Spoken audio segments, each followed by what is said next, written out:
Oftentimes I've been guilty of making some really convoluted intros, where I'm trying to make some laboured comparison between the latest bike tech and say a 1985 Case International tractor.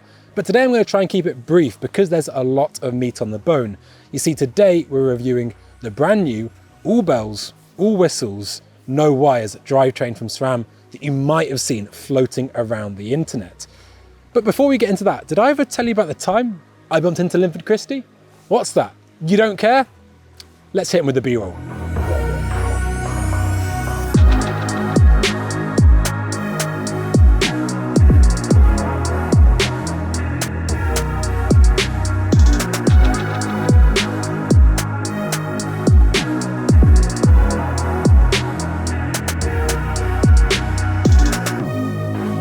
So this is the new 12-speed drivetrain from Sram, and it brings a whole new level of interconnectivity that has previously evaded the bicycle drivetrain. And it's not 13 speed, which Sram didn't feel was necessary. Instead, they give a smoother shift with loads of new tech in that drivetrain and cassette, as well as smaller steps between gears. But we'll go into that in a bit more detail later on. To understand this drivetrain, first we need to start with the universal derailleur hanger. So the universal derailleur hanger wasn't mere philanthropy after all, and it's been dubbed by PB contributor Ralph Hauser as the Trojan hanger, which, after double checking that wasn't some kind of street term or euphemism, I would tend to agree. You see, the universal derailleur hanger was all about laying the groundwork to ensure that all frames from maybe 2020 or 2021 could take this new system. Today, we'll be giving a rundown of the drivetrain, as well as speaking to Mike Kazimer, who has put nearly 1,000 miles on his equipment, and hearing his impressions. Before we get into it, I just want to say that this isn't a paid review, and quite frankly, I don't know who'd be daft enough to pay for my opinions anyway. This, like all my pieces on bicycle tech, is an editorial review where we can give our real ideas and real comments. So the noble derailleur hanger is no more, well, on this system anyway, and that's to reduce tolerance stack. You see, the twisting forces going through a long cage derailleur, especially one that's set up to clear large cogs, can be quite large. By getting rid of ye olde derailleur hanger, what it's managed to do is turn multiple interfaces into just the one. So instead of it being derailleur to hanger, hanger to frame, and wheel to dropout, they've managed to bring it all under SRAM's control in one unifying system. That means they can also have more control in terms of the solution. So hopefully, or at least they're bidding to give the best shifting, most integrated bicycle drivetrain yet. The interface between our derailleur and frame becomes particularly important if we were to, say, introduce a relatively high torque electric motor to a derailleur, because that torque and twisting forces can bring it out of alignment, and the worse the alignment, the worse the shift. But Henry, I hear you cry, the derailleur hanger is there to be the sacrificial lamb to lay down its life in the event of an impact to our drivetrains. You know, if our bicycles were a movie, let's face it, the hanger would be played by Sean Bean. They're ready to lay down its life for the absolute hobbit of the rear mech. Well, this new system is 100% Aragon, baby, strong as you like, and apparently able to take literally hundreds of kilos of lateral load. And that's not even mentioning its ability to toss dwarves, summon the army of the dead, or open doors in a smouldering manner where appropriate. Today, SRAM are actually releasing almost kind of 2.5 group sets. There is the XO, the XX SL, as well as the standard XX. Now, all of these systems use that hangerless drivetrain, which, to be fair, I mean, I'm 80 odd kilos, and I would say it's pretty bloody strong. All of these group sets come with the T-type naming convention, which means they aren't backwards compatible with any previous Eagle systems. But for all the tech specs, please do check out the full written review on the Pinkbike website, because there's just too many parts to go into in full detail today. One of the more obvious aspects of this system may well be that flat top chain, which SRAM say isn't just about making the system look sleeker than an expensive handmade marble top kitchen counter, but is actually about making their chains longer lasting as well as stronger.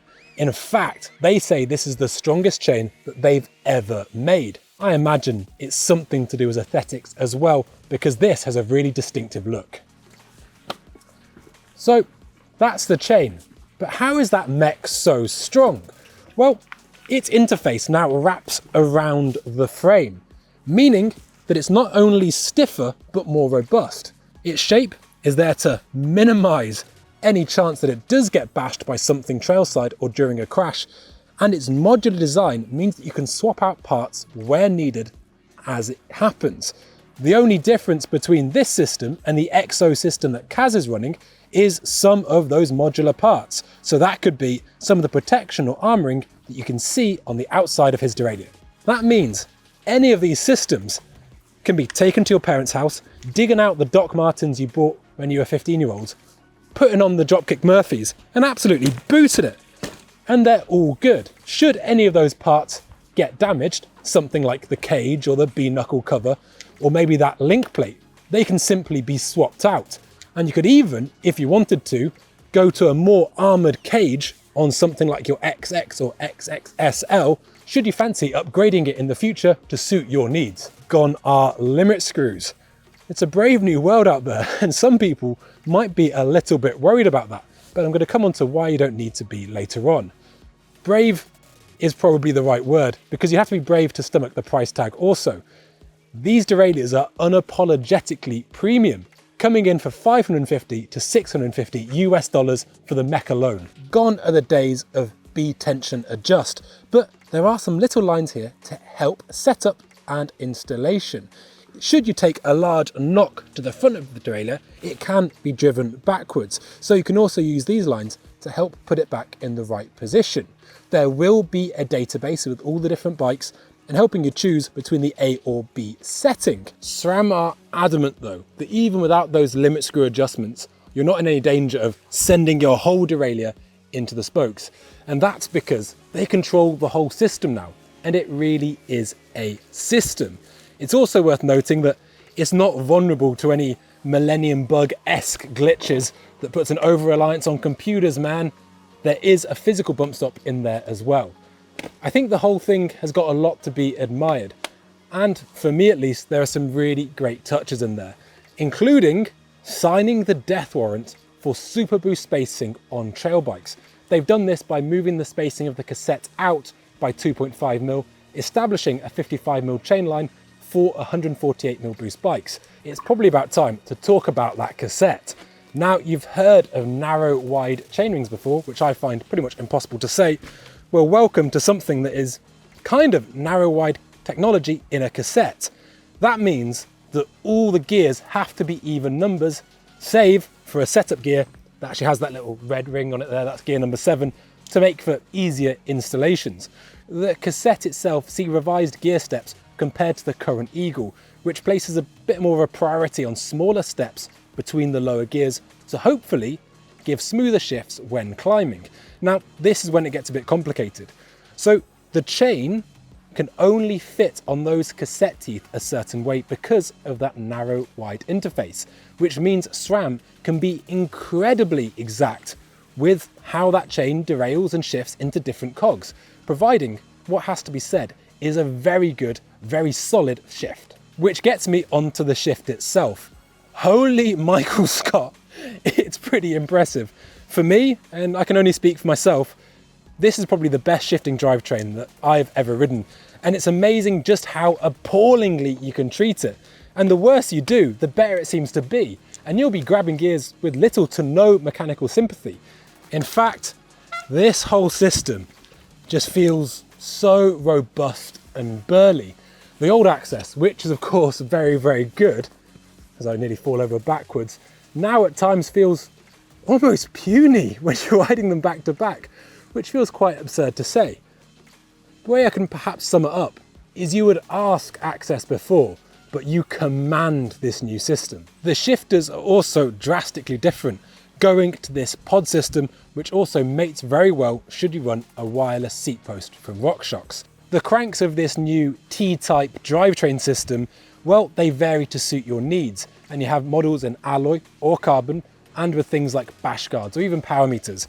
These ones are the Carbon XXSL, and they're the super lightweight ones. But you might also have seen the pictures floating around on the internet that have cranks that look like they could be outfitted to one of Mad Max's war machines. And that's the XO crank that Kaz has on his bike, which is designed to be burlier. Today, we also have the new Stealth range of brakes. Whereas the drivetrain feels genuinely game-changing, the brakes feel more about revisions.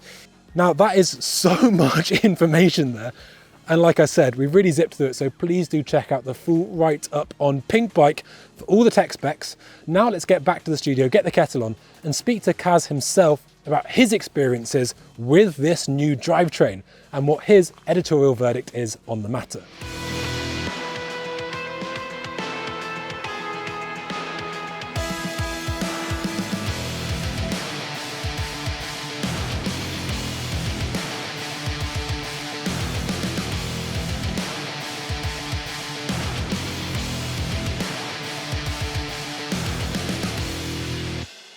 So Kaz, you've been riding this drivetrain for a long time. Can you just talk about the litany of things you've taken this bike and this drivetrain through? Yeah, it's seen a lot of use and abuse, I'd say. So it's been about 6 months. I think my totals now are sitting at 1,000 miles and 170,000 vertical feet of climbing. You were on the XO version. I was on the XXSL version. Apart from weight, I mean, this is still obviously a really high performance group set. One of the things that's a departure for this current XO is, of course, they have alloy cranks now, as well as kind of, integrated bash guards and things like this.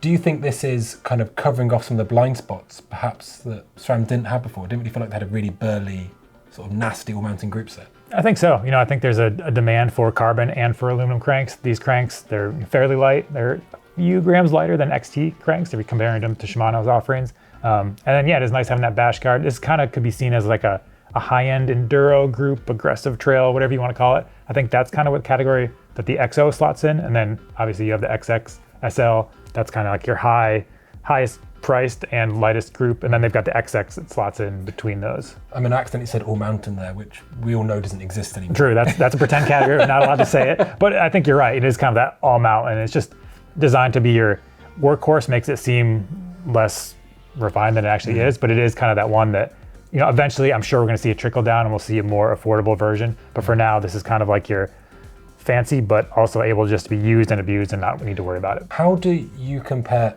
this new system compared to the previous versions of this wireless group set? I mean, across the board, it's better than anything. The XA, even just stay in the XO that I've spent the time on, it's better than any of the current Axis drivetrains. Just as far as shift performance. I mean, it's an ungodly good shift. It's very good. It's very good. Really good. They're not lying when they say you can shift under load. And I even went back and forth between this and your standard cable actuated SRAM drivetrain. And I wouldn't have thought the difference had been as great. It's huge. The $1 million question for a lot of our viewers is going to be how this compares to XTR Hyperglide Plus. Yeah, exactly. What would you say, how would you compare the two? Yeah, I mean, actually yesterday I went out and did some back-to-back just to refresh in my mind how the shifting is similar or different. And I think both companies have delivered a product that you can shift under load. That's kind of like the big selling point. And you can definitely do that with Hyperglide Plus. When it first came out, we said that. So you can be cranking up a hill and shift.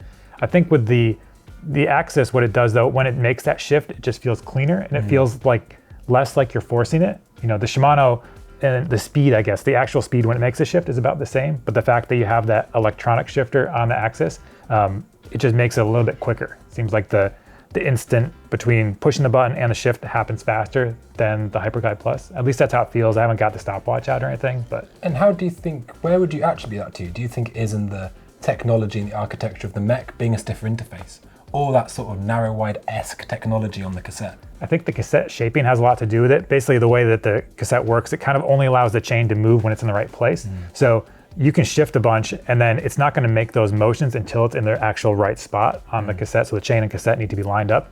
It doesn't take any time to get used to, but you're cranking up a hill and you shift and it's just kind of at the right moment in your revolution, it's going to make that movement rather than just getting jammed up and forced. So I think that's where it really shines. You can just shift whenever and it'll get there when it's supposed to, and that gives you those clean, crisp, consistent shifts. Especially the way they've changed that range towards the climbing gears. I think it is, for those slower speed shifts, it's really a big difference compared to the previous version of Axis.